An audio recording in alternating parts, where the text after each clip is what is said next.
J'espère que vous allez bien. Dans cette nouvelle vidéo, on va parler des différents plans d'une construction. Donc, on va parler des différents plans de la construction dans l'ensemble. Donc, vous m'avez posé la question en privé, dans ma boîte mail et autres. Donc, aujourd'hui, j'ai décidé de vous montrer tous ces éléments-là du début jusqu'à la fin. Donc, je ne vais rien cacher. Donc, prends le temps de suivre la vidéo jusqu'à la fin parce que je te donne ces plans plus les définitions.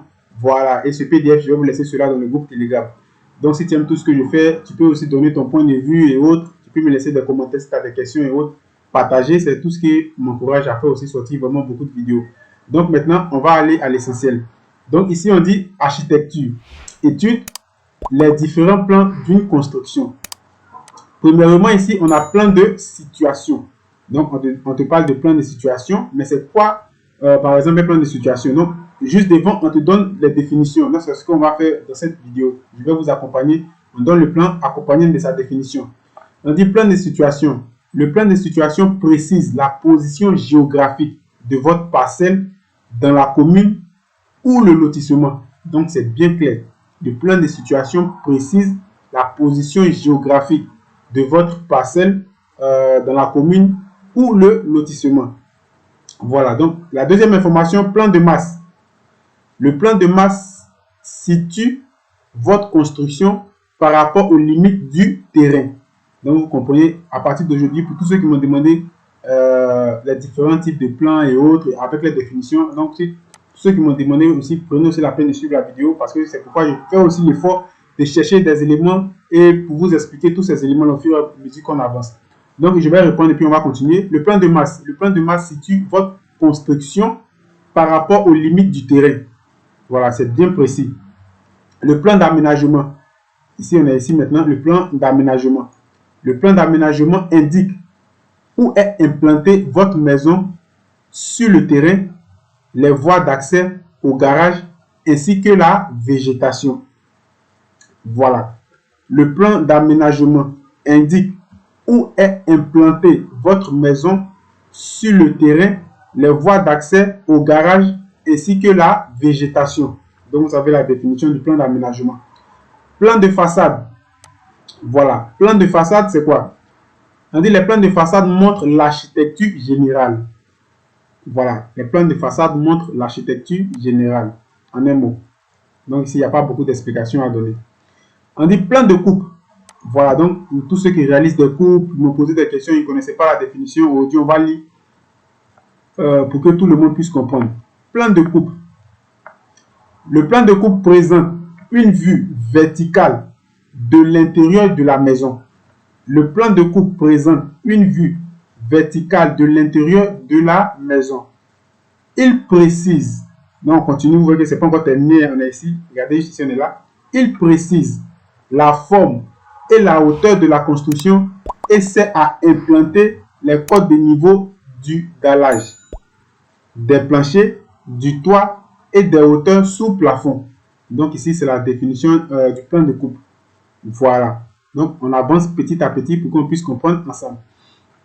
Donc, ici, après, on est où? Plan des pièces.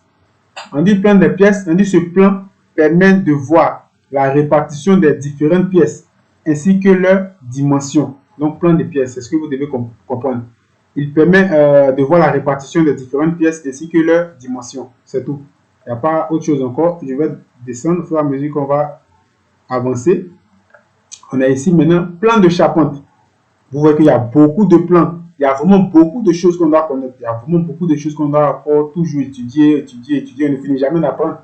Moi-même aussi, j'ai fait à chaque fois aussi des recherches. Je ne vais pas vous mentir, il faut faire des recherches pour comprendre aussi beaucoup de choses. C'est pourquoi lorsque tu oublies quelque chose, il ne faut pas avoir honte. Il faut partir de ton cahier. Si tu as un ancien cahier, tu essaies de jeter un coup d'œil pour voir et de te rappeler. Voilà. Il y a des trucs qu'on a bossé. Lorsqu'on était, vous comprenez ce que je veux dire? Ces trucs ne sont pas toujours dans la tête. Il y a des éléments qui peuvent nous échapper. Donc, on peut revenir en arrière, regarder et puis continuer. Voilà, ça ne change rien. Ce n'est pas une histoire de honte. Voilà. Donc, plan de charpente permet de construire la charpente. Il est indispensable pour les charpentes en bois. C'est tout. Il permet de construire les charpentes. Il est indispensable pour les charpentes en bois. Plan en 3D. Vous comprenez? Toujours, on réalise des plans en 3D. Après, on fait les rendus et autres. Plan en 3D, voilà sa définition. Ce plan permet de voir la maison en 3D. Il est destiné à l'ordinateur. Il n'y a pas autre définition encore il peut avoir par exemple beaucoup de définitions, mais ça va tourner autour de ça. Voilà, il permet de voir la maison en 3D et il est destiné à l'ordinateur. Donc ça, tout le monde sait. Voilà. Donc on va descendre. On dit ton travail sur une feuille de classeur, dessiner un tableau de 18 cm par 28. Séparer le tableau en 3 colonnes et 6 cm. Séparer le tableau en 8 lignes et 3,5 cm. Coller les images. Bon, ici ça ne nous intéresse pas trop. Ici on parle de plans de travail. Donc on va attaquer la deuxième partie. Les différents plans de construction. Donc ça continue. Hein. Parce que ici, on a parlé de coupe, on a parlé de charpente, on va parler de quoi encore. Voilà, donc ici maintenant, vous voyez que c'est accompagné maintenant avec des images. Donc si vous vous rappelez bien, dans la première partie, on n'avait pas des images à côté. Donc ici maintenant, les éléments maintenant sont accompagnés avec des images. Donc vous comprenez, plan de situation. Le plan de situation précise la position, bon, on avait dit géographique de votre parcelle dans la commune où le lotissement. Donc vous voyez que ici, on vous donne une image. Vous comprenez un peu? C'est juste vous montrer les images en fonction de la définition que les gens donnent. On dit le plan de masse situe votre construction par rapport aux limites du terrain. Donc, on voit que tous ces éléments-là, on vous donne cette définition au fur et à mesure qu'on avance, avec des images qui sont vraiment bien accompagnées juste ici. On dit le plan d'aménagement. Le plan d'aménagement indique où est implantée votre maison sur le terrain, les voies d'accès au garage ainsi que la végétation. Donc, on vous donne automatiquement tous ces éléments-là accompagnés des images juste ici. On dit plan de façade. Donc, vous voyez ici, les plans de façade montrent l'architecture générale. Plan de pièces. Vous comprenez? Ces plans permettent de voir la répartition des différentes pièces ainsi que leurs dimensions. Plan de charpente. Donc, vous voyez ici, dans cette seconde partie, on vous montre ces plans-là accompagnés des images. Voilà, pour qu'on puisse comprendre tous ces éléments ensemble. Plan de coupe et autres.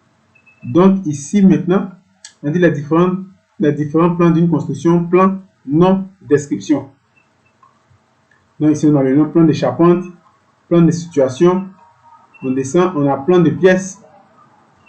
Voilà, donc ici, vous avez les différents types de plans. En fonction aussi de leur définition, c'est très très bien réparti. Donc, ce fichier, je vais vous laisser ça dans le groupe Telegram. Donc, si tu aimes tout ce que je fais, n'oublie pas de t'abonner. Sur ce, on va se dire à la prochaine pour une autre vidéo. Ciao!